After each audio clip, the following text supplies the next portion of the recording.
Okay, let's go ahead and get started here. Hello, everyone. Welcome to part one of our Advanced Ways to Protect Your Data webinar offered by Revolution Group. This webinar will focus on two major security layers that can be added to your data: two-factor authentication and encryption. My name is Molly Darrow, and I am the Marketing Specialist for the Technology Services Division.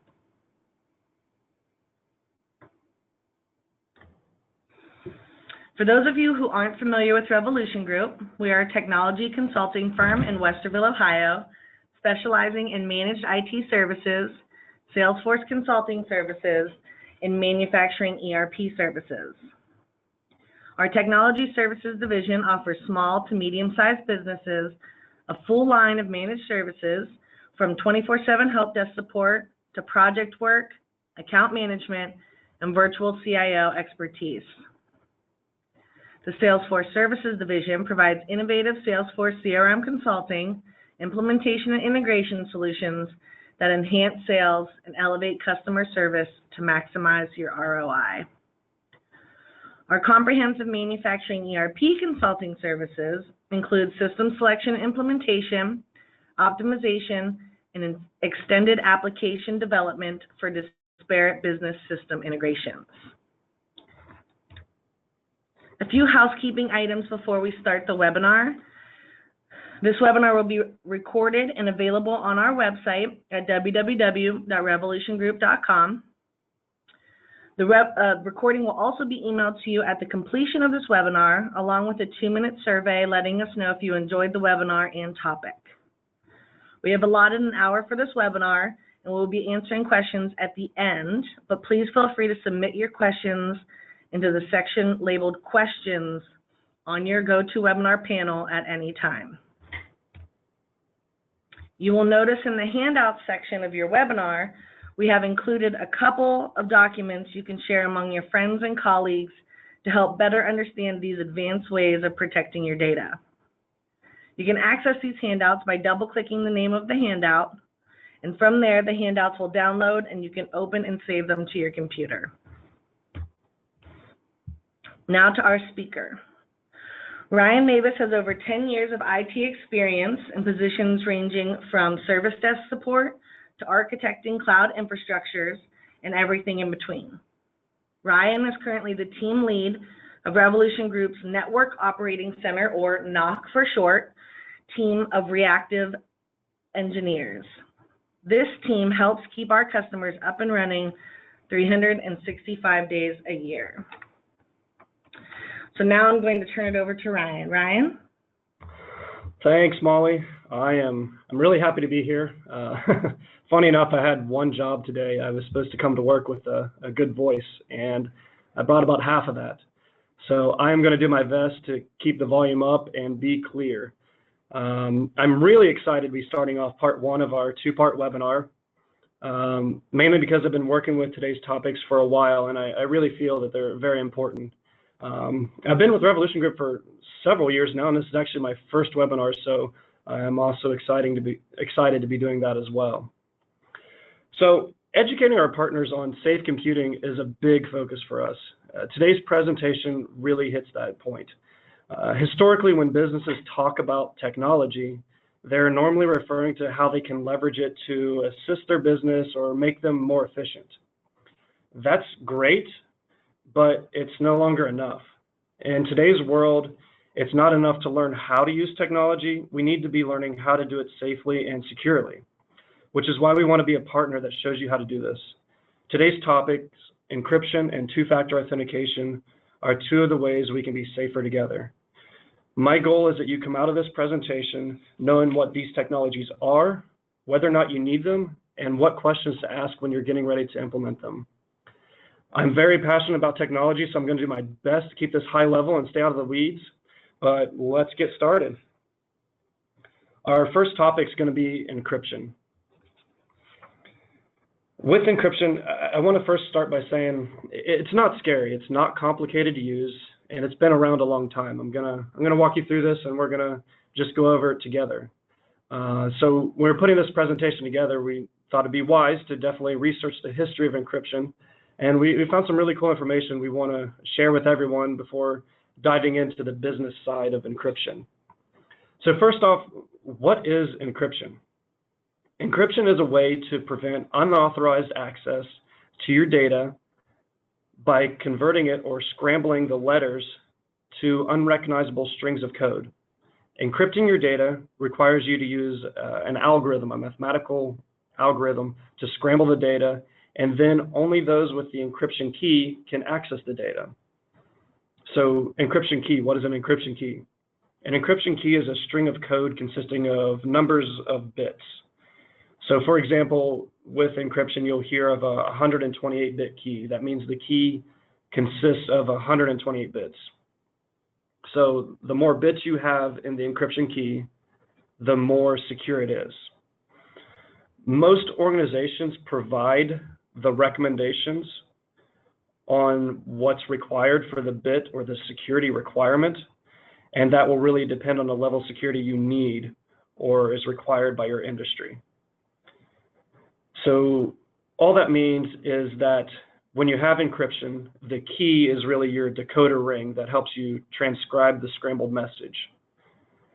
So essentially, encryption is just scrambling a message, or it's scrambling the data on the computer so no one can read it unless they have the key. So looking further into the history of encryption, the background on it, protecting valuable information has been a concern for thousands of years. And throughout those years, people have found many different ways to safeguard that information. One of the first signs of encryption dates back all the way to 700 BC. Used by the Spartan military to protect their private messages, the brown image in the slide is a skittle cipher, which was the mechanism used to encrypt the Spartan messages. The next known use of encryption was around 70 BC when Julius Caesar created the Caesar cipher to communicate with his army. The Caesar cipher is one of the simplest forms of encryption. Each letter in the original message gets replaced with a letter corresponding to a certain number on the alphabet, or a certain letter in the alphabet. Since this Caesar cipher, various forms of encryption have stayed alive and prevalent, having much of its use dedicated to military purpose.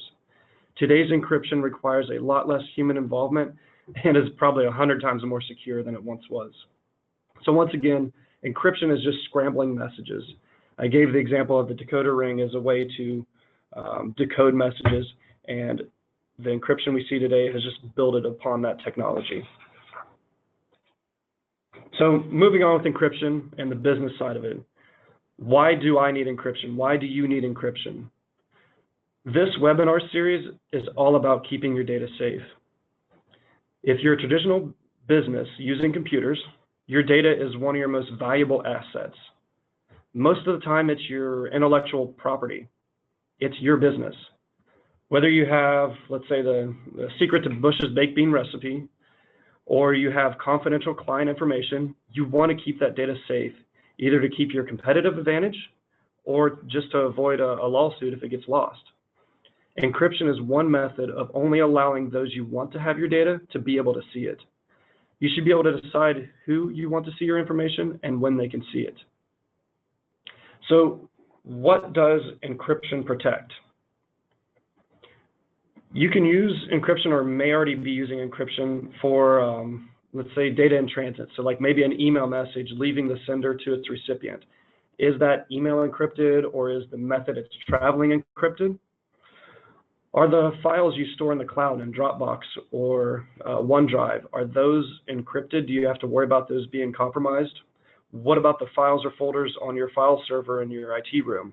Are those files encrypted? Can anyone else get in and access those files? Or maybe the hard drives on your server, or the hard drives on your laptop, your workstations. Are those operating systems using encryption to protect them? So the last point is, what doesn't encryption protect? Encryption can be used on most any kind of data in pretty much any form that it takes. Human error is the real risk of what encryption can't protect. Even with encryption, you still run the risk of someone leaving their computer unlocked, thus allowing another person to sit down and see the information they had. You always want to make sure you have good policies and procedures in place to prevent against unauthorized people accessing the information. So in the previous slide, I had mentioned the term data in transit. When we talk about encryption, we really like to break it down into two categories. The reason being there's different types of encryption products or encryption solutions for different types of data. So the two categories we classify are data in motion and data at rest. The data at rest could be information that's on your computer hard drive or your server hard drive. Like I said, your files, your local pictures, things like that, that are actually stored on the computer or the server. They could be on a flash drive or maybe an external hard drive. Mobile devices are also becoming a larger security risk because not only do they have email, but maybe they have other company documents or pictures that are related to the company on the phone. Data in motion, we like to refer to as the transmission of messages or the traffic of the data. So this is typically data traveling across your computer network or across the internet. It's moving, it's in motion. An example could be the way an email message goes from the sender to the destination. Or if you have a remote employee, they should be using a VPN connection to the corporate office. So anything they're transferring between their home office or another office to the corporate office is encrypted over a VPN connection. You also might see when you're browsing the internet and you're on a banking website or an important site, it had better have the green HTTPS padlock, letting you know that your connection to that website is secure. Of these two types of data, I wouldn't say that one's more risk than the other or at more risk because they both contain your information. However, if you're already using an internal IT department or an outsourced IT department, they should be following best practices. If they are, most of your data in motion, most of the data traveling across your network should already be encrypted based on the practices they're using, the technologies they're using. That's pretty standard in environments we walk into. However, for your data at rest, we walk into many customers or prospects and see that they're using little to no encryption on their computers or their servers.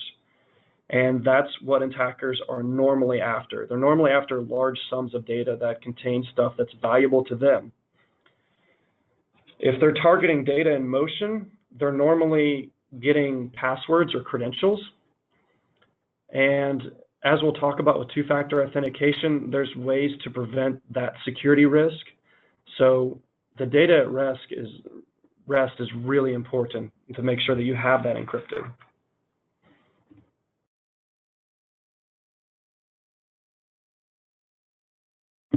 So moving on, one of the biggest topics is essentially physical theft. So how do you make sure your data is safe in the event of theft? What happens if mobile phones get lost or laptops get stolen or, flash drives, they just get left behind? If any of these devices aren't encrypted, it's very easy to turn them on or connect them to a computer and read all of the information on them. If you'd had proper encryption on these devices, it'd make it almost impossible for someone to access the data that's on them. So the big topic there is risk mitigation.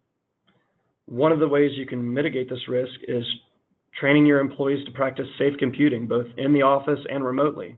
That'll have a significant impact on the risk of your company's data. This means that you should be having regularly monthly, quarterly meetings with your staff to remind them how easy it is for someone to be compromised. These meetings should teach them simple things like to lock their computer when they step away or not to hide their passwords under their keyboards. All the things like that. It's incredible the amount of times we see situations happen where data has been stolen or someone's gotten access to something they shouldn't have, and it's been something simple, like the computer wasn't locked. Setting the right policies in place or doing these trainings is a great way to help prevent that and use it alongside encryption and other security technologies. And with those policies and procedures, you need to have them written out and make sure everyone knows them. For example, if you have the event of a stolen or lost device, your staff should know to reach out to your IT team or your partner to let them know, because in some cases they might be able to remotely wipe the device or maybe even locate the device just to give you further peace of mind that everything's safe and there's nothing to worry about.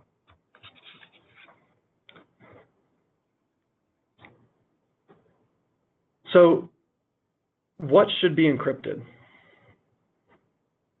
I would say, workstation, laptop, servers, basically anything that contains information should be encrypted. It has your important information. If it gets lost, it's important to you, you should make sure that it's secure, and encryption is one of the ways to do that. Flash drives are very important to encrypt because they're easily lost or left behind after a presentation. It's so easy to pick one up, plug it into a computer, and read what's on it. As I said, mobile phones, they're becoming a big security risk because we're doing more and more things from a mobile device. We're doing more than just email. We're managing documents. We're signing into work applications. We're sending photos or marketing photos back and forth on the mobile devices. We need to make sure those phones are encrypted. And what you should know is for the last 2 to 3 years at least, I would say, both Apple and Android devices have encryption enabled by default.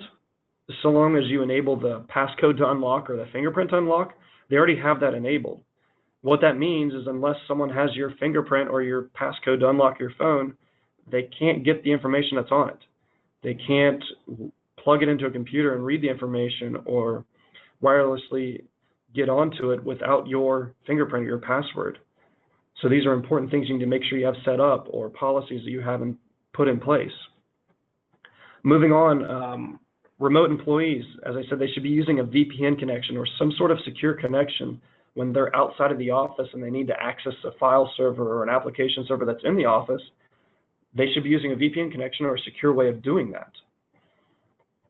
Another big risk is sending confidential info over email. So take an example of an email message. I've seen several times where someone will put credit card information into an email, and then they'll send it to a person, let's call her Becky. Becky decides to save that email on her desktop, so it's easy for her to access. Next time she needs to do a purchase, she just opens the email and it makes her job easier. However, Becky's computer gets stolen, and now some unwanted person has the credit card information. That's just one example of stuff that could be sent over an email. Microsoft, along with other manufacturers, has a product called RMS, Rights Management System. One small piece of this product is email encryption. When it's implemented properly, Outlook will automatically scan an email as you're typing it and as you attach documents to it. It'll scan for confidential information like credit cards, social security numbers, or any other kind of information you deem that's confidential, and it will warn you before you send the email that the information's in there. And if you still go ahead and send the message, it will automatically encrypt it so that the message can only be opened by the person you send it to. With this RMS product, you can lock it down as to what they can do with the message. You can say whether or not they can save it or forward it on or edit or print it off or screenshot it. That's just one example of an application that's out there to help keep us safer and keep our information safe. So how do you go about getting things encrypted? You first really want to identify what information is important. Do you have sensitive financial documents? Do you store and maintain customer or vendor data? Are your employee records a concern? These questions and more questions you should ask yourself and your team to find out what data needs encryption. If it's important to you and you can't have it stolen or in the hands of someone outside of your organization, it probably needs encrypted. You should create a list of all of this information and start prioritizing it, because what you'll find is it may be a daunting list at first, and it's best to put either like the HR documents or the financial statements, the stuff you see most important or at the most risk, put that at the top of the list and break it down. Make that the first stuff that you try to encrypt or the first stuff you try to tackle. The next big thing you want to do is find out where that information lives. Is it on a server hard drive? Do you need an entire hard drive encrypted?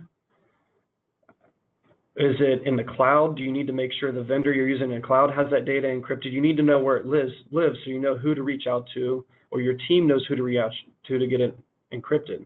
The other important part is you want to make sure you know how it's structured. Sometimes you'll see sensitive information thrown in with non-sensitive information. Should those two things be together? Should they be separated?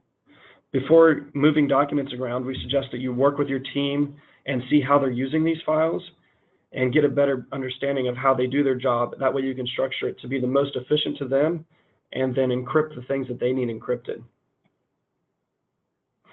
So it's also possible that you're already using encryption on your data at rest. And I'd say it's wise to have your team or your managed service provider audit your infrastructure.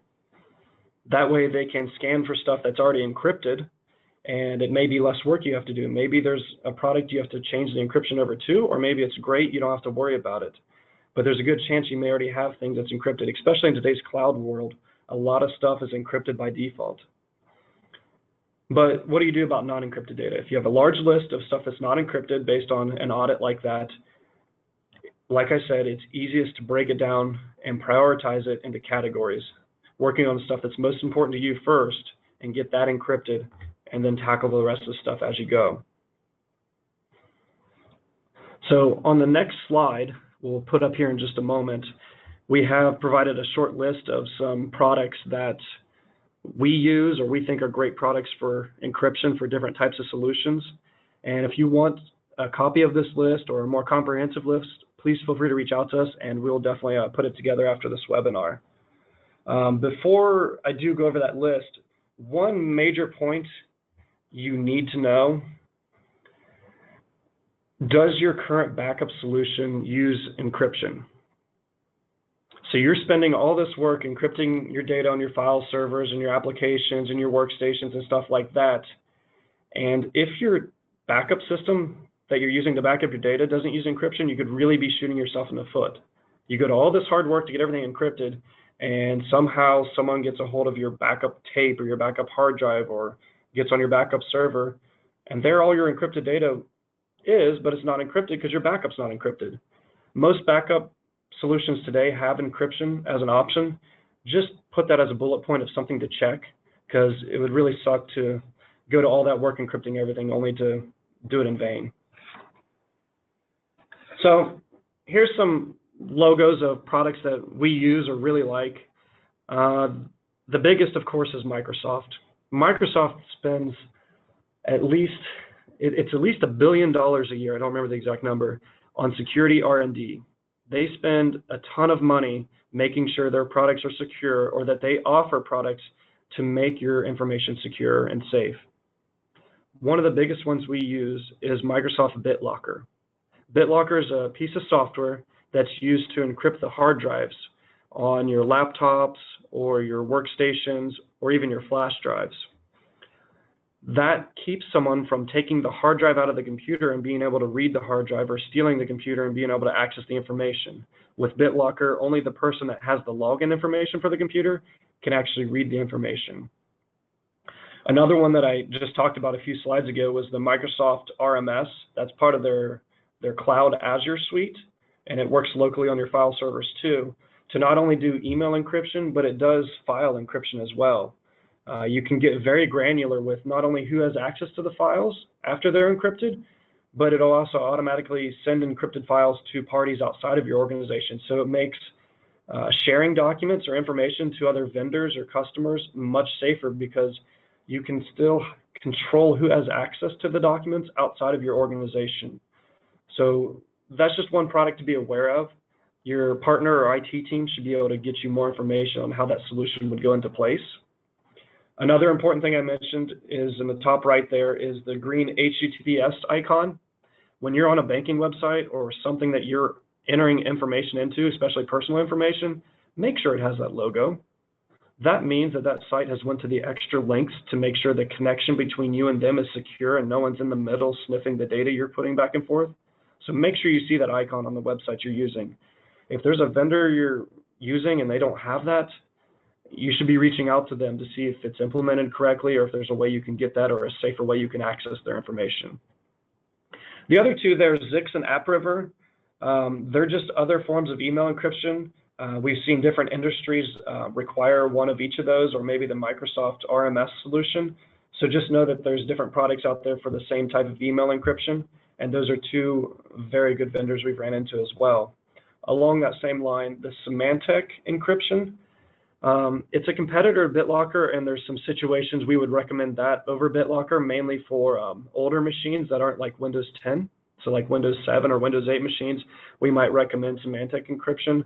But on the newer stuff, definitely BitLocker seems to be the way to go.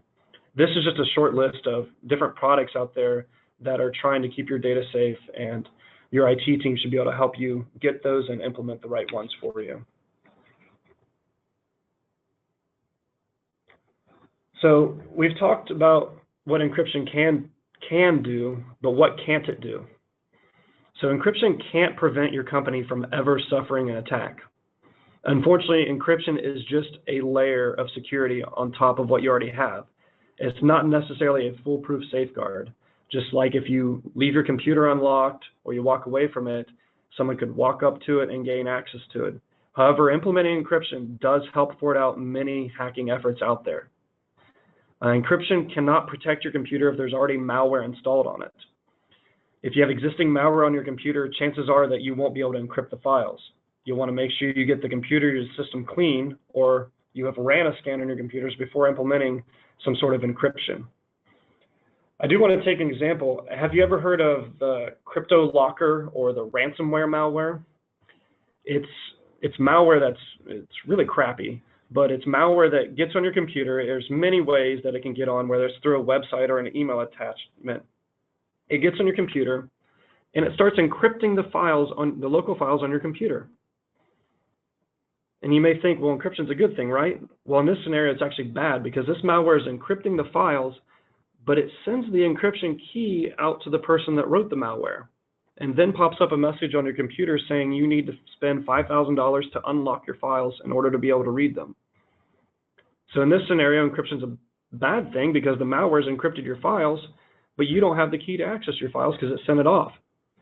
Hopefully, you have backups running multiple times during the day. It's common to have hourly backups, and you don't have to worry about spending the $5,000. You just restore to the most recent backup, and you've lost 45 minutes to an hour's worth of work, and you clean up the system and move on. But that's just one example of why you want to make sure your computers are free of malware before you start encrypting them.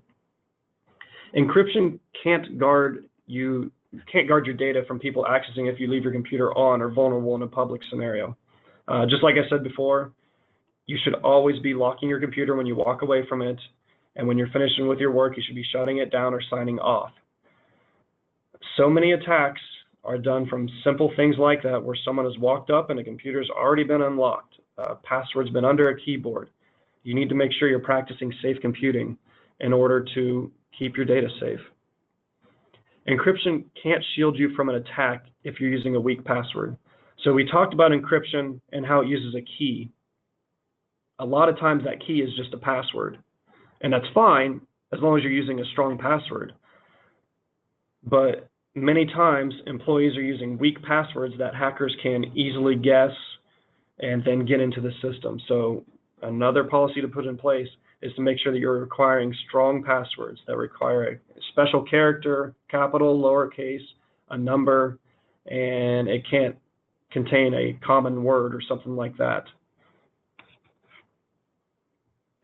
So this kind of wraps up two-factor authentication. This kind of wraps up encryption. We're going to move on to two-factor authentication. And then if you have any questions about encryption, please post those in the question box, and we'll see if we have time for that towards the end of the presentation. If not, we'll definitely get to you. So moving on to our next subject is two-factor authentication. So two-factor authentication. It sounds kind of nerdy, so it must be complicated, right? It's really not. It's easy. I think the concept of two-factor authentication is simpler than what we just talked about with encryption. Two-factor authentication is most commonly referred to as 2FA. I'll bet you're probably already using 2FA for something, or you've used it in the past. When we're talking about 2FA, we're really talking about your identity. Our identity is one of the most important things to us. It's who we are. 2FA, or two-factor authentication, helps us prove who we are in today's world. In the digital age we live in, you're not face-to-face in person. You have to have a mechanism to prove that you are this person signing into this service, and 2FA helps with that. So what is 2FA? We're all very familiar with using a username and password to get into a system. Traditionally, that's all we've needed to prove who we are. But unfortunately, in today's world, it's all too common for a password to get stolen, and then the attacker's off to the races pretending to be you. No longer is a username and password enough. This is where 2FA comes in. Remember, I said you probably already used 2FA, or you've used it in the past. Have you ever logged into a banking website, and after you enter in your username and password, it then wants to text you a code to your phone, and you have to put that code into the website to finish logging in? That's 2FA. That's a form of two-factor authentication. In that scenario, the attacker, if there was an attacker, them just getting your username and password is not enough. They would also have to have your cell phone. And that's much, much more unlikely than someone just guessing the password out on the internet. Once again, 2FA helps us prove who we are, and it just adds an additional layer on top of a username and password. So who uses 2FA? Really, everyone should be using 2FA. Just like encryption, the military and the government have been using 2FA for years. It hasn't been around as long as encryption, but in the digital age, I mean, it's been around for several years, which is a long time. If you've ever seen a government or a military employee, they have to put in, or they often have to put in a card into their computer before they can log in. That card's called a Common Access card, or a CAC card. That is a form of 2FA. They're providing another form of identity proof on top of their username and password. It's another way for them to prove who they are. You have to have that card in order to log into the computer, and if you do, you must be that person. So a little bit of background on 2FA. Two-factor authentication has been around for a while. If you've ever seen a movie with a scene that requires the actor to do a retinal scan, like an eye scan, to get access to a computer or some sort of vault or safe, or maybe you've seen them have to use like a hand scan in order to steal information. While these things kind of seem far-fetched, they're actually already in use. There are examples of what we would call like biometric two-factor authentication. Biometric meaning it's something, a part of you, like your fingerprint, your eye, your blood, your voice, something that can only be you, adding an extra layer on top of your username and password, and that's where they classify it as biometric.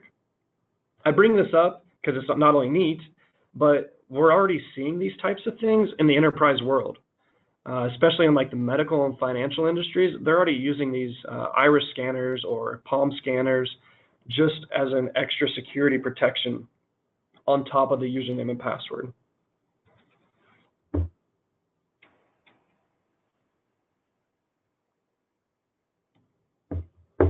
So let's take a step back. I want to talk about types of authentication. I'm not talking just about two-factor authentication. I'm typing types of authentication in general. In order to talk about two-factor authentication, we first have to define or mention single-factor authentication. Single-factor authentication is a common login where you have to enter a username and password. In a single-factor authentication model, anyone who can obtain your username and password can get access to your account. Makes sense. That's what we're using today. That's single-factor authentication, just a username and password. Two-factor authentication, or 2FA, adds an extra security layer above single-factor authentication. It adds an extra layer of security before someone can gain access to your account. 2FA requires a user to have 2 out of 3 types of login credentials before getting access. These 3 types of credentials are something you have, something you know, or something you are. Something that you have could be a bank card, a key fob, or some sort of security token. It's anything tangible. Something you know includes a personal identification number, a PIN, a password, or maybe a security question like, what was the name of your first pet?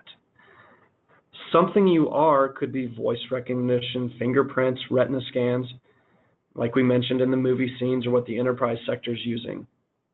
There's other forms of 2FA, like I said, receiving a SMS or text message on your phone that you have to enter to verify who you are. Both, or I should say, two-factor authentication is an example of multi-factor authentication. I want to throw these terms out there because they are used in the industry. And so to define multi-factor authentication, it's just the all-encompassing term that goes over top of two-factor authentication. Multi-factor authentication is a method of computer access control in which a user is granted access only after successfully presenting several separate pieces of evidence to an authentication mechanism. Two-factor authentication is a type of multi-factor authentication. So if you have two-factor authentication, you could, in theory, or I've seen examples of maybe three-factor authentication or four-factor authentication. Basically, you're having to provide a username and password, and then maybe a PIN. And then for three-factor authentication, maybe you have to add in a fingerprint, or four-factor, you have to add in the retina scan. We're not really seeing those in today's world, but it is possible if technology makes those things easier. We could see three-factor authentication or four-factor authentication for highly classified information. What we're focusing on today is two-factor authentication. That's because that's what the industry standard is, and that's what we're getting the best security out of with the least amount of intrusion for. So moving on with two-factor authentication. I think the big question with two-factor is why now? The technology behind two-factor authentication has been around for a long time. So why now is it being pushed so hard? One of the main reasons 2FA didn't used to be common is because it's an extra step in the login process. So logging in with a username and password was already challenging enough to push onto people. When we first created domain networks and people had to enter in their network password in order to get in their computer, that was, if you remember, that was a hard concept to get people to buy into and get them to do. So now with two-factor, we're adding a third step to that. That's hard to get people to buy into without some convincing evidence as to why to make that the standard. Another reason that 2FA is catching on is mobile phones have made it easier. As I said, you could be texted a two-factor code because you have the phone, so the system can send you a code. They know if you have the code, you must be that person. Or there's also applications that can just manage those codes for you and generate them. And it just makes it easier for the login process. But I will say the main reason two-factor authentication is being pushed so hard, or is such a big topic right now, is really because of all the security breaches. Take the LinkedIn security breach, for example. If you don't know, back in 2012, LinkedIn had a massive security breach. Attackers stole 167 million email and password logins for LinkedIn. At first, you may think, well, that's a lot of logins, and it sucks, but it's only LinkedIn. And you'd really be right if people practice safe computing techniques. However, reality shows that people tend to use the same password for all of their accounts. Therefore, the LinkedIn leaked most likely gave attackers access to someone's personal email because the password is probably the same. We're also talking about LinkedIn here, so the attacker knows where you work. What are the chances that the same password works on your work email or your work applications or your banking websites? You kind of get the picture how this can spiral out of control. Had 2FA or two-factor authentication been implemented on all these other services, the attacker having that username or password would not have been enough. They would have had to have your phone or whatever your two-factor, your third authentication method is, in order to get into those accounts. Unfortunately, there's been way too many security breaches like this, and that's why two-factor authentication has become the norm in the industry to help safeguard computing and keep your information safe, and only let the people that should be in get in.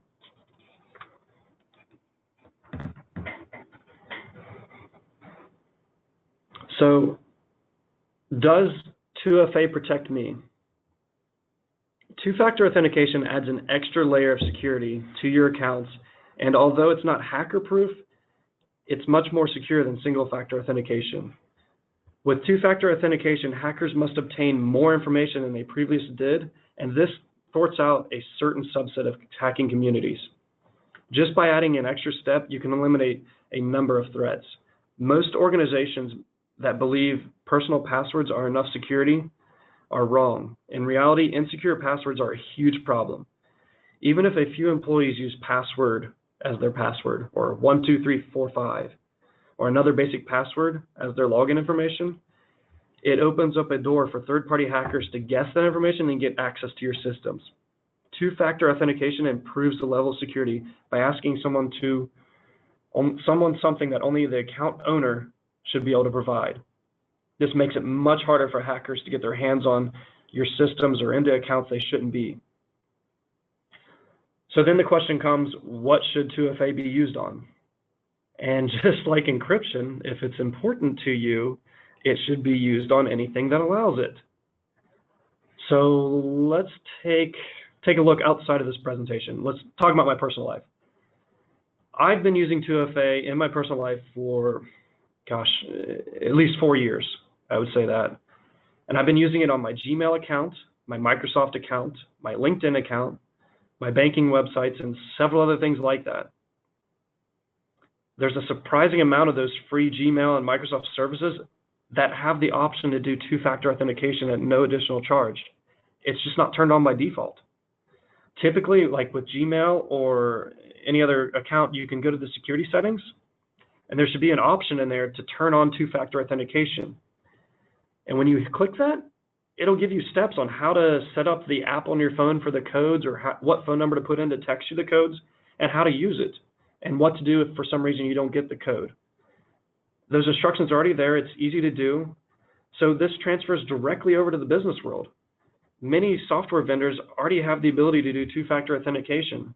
It's just not the default yet. So with two-factor authentication, you may think by turning it on all your different applications and services could really slow things down because it's adding an extra step to the login process. It could add some confusion. It's true to an extent, but when you plan it out and implement it correctly, there's really creative ways to get the security of two-factor authentication while keeping the annoyance low. And I'll touch on that more in just a moment. So when you work with your IT team or your IT partner to explore the different two-factors options for your environment, make sure they're putting that creative hat on and seeing how it impacts your environment. So what should you do if you have something that can't do 2FA? You're going to come across it. You're going to find a piece of accounting software or some application that doesn't support two-factor authentication. What do? I'd honestly suggest just taking a step back. Look at the employee that's using that software. How are they getting to that software? Could you just turn 2FA on the computer that they're using so they have to enter in a PIN or some sort of authentication method when they log into the computer? Because doing that eliminates your footprint for security risk because you're asking for 2FA to get on the computer that has the software. Or take a look at the files that are being used by the application. If it's using files on a file share, can you lock those down by doing two-factor authentication? Can you limit who has access to those files? You want to look at limiting who has access to the software or the files so they can't do 2FA. If you can put on restrictions like that, you're greatly helping mitigate your security risk by lowering your footprint of who actually has access instead of opening up to everyone in the organization. Those are things your IT team or your IT partner should be thinking about if you come across something that can't do 2FA. So how do you implement two-factor authentication? Just like we talked about with encryption, it's always best to build a scope of what you want to accomplish. So sit down with your team or your partner and take a holistic approach to your environment. Define what's important to you. What applications do you use? Where are these applications? Are they in the cloud? Are they in your environment? What do you have control over? You'll then want to prioritize what's most important to you. So most likely your CRM, your customer management software, or your financial software, that's most likely going to be your most important. You want to do those first. Establish a priority list and attack those applications or systems first, and get together with your team and put together a plan for the products that'll work for that in order to implement two-factor authentication. One big thing you'll want to set aside time for is training. It is very important to train your staff, and it takes time. It's going to take a couple meetings to show them how it works and why they need to do it. Security works well when everyone has buy-in and is on board and understands why it's being done. You want to share this with your staff. You want to get them to start practicing safe computing. That way they can do it in their home life. So if they're accessing systems from outside the office, that they're practicing safe computing and doing stuff the right way. So make sure you set aside time for training. So with two-factor authentication, I see it evolving. And there's already examples of what the future of two-factor authentication holds. So it does add an extra step to the login process, which takes time and can be less efficient. But it's all in the name of security, so you should do it, right? Like I said, there's companies out there that are coming up with creative ways to get the security of 2FA, but make it less intrusive. So yes, you should do it in the name of security, but be smart about it and see if there's options to make it easier on your staff, to make it less intrusive for them. So one of those creative ways that's coming around is called conditional access. Microsoft spent a lot of time on identity management. And I said identity management. When we're talking about two-factor authentication, that's a way of us proving who we are, which is really us proving our identity. And I'd say the encompassing term for that is identity management. So you're going to see a lot on identity management in the future. Microsoft spent a lot of time and money on this. And one example of conditional access is, let's say you have an employee trying to log into your SharePoint site, your company intranet. So let's say they're doing it on their work computer inside of the office. With conditional access, the system that's doing that authentication is going to be smarter about it. It's going to see, hey, I see you're accessing your SharePoint website, but you're doing it from a work computer and you're doing it from inside the office. I'm not going to bother you this time for your two-factor authentication because I'm going to use that as trusting you that you're already in the office, you are who you say you are. You're not going to have to do that when you're in the office. But if you take that same scenario and you go to a customer site in their conference room, or you're working from Starbucks, and that same conditional access system sees that you're accessing it from a shared computer and you're outside of the office network, you better believe it's going to ask you to prove who you are. It's going to ask for that two-factor authentication. With conditional access, there's all kinds of scenarios you can set up in there, or your team can set up in there to make it less intrusive to your employees. Because the whole point in security is we want it to be just working. We don't want it to get in the way. And conditional access is one example of how we can make that easier on us. Another thing that we're seeing in the future, I saw, for example, is Facebook. They have something they're trialing out in beta. It's for recovering your account if you can't get into it. So you put in your account email address or whatever, and it brings up a bunch of pictures of people, and it asks you to click on the people that are your friends. And that lets you prove you are the person that owns this account and you need it back.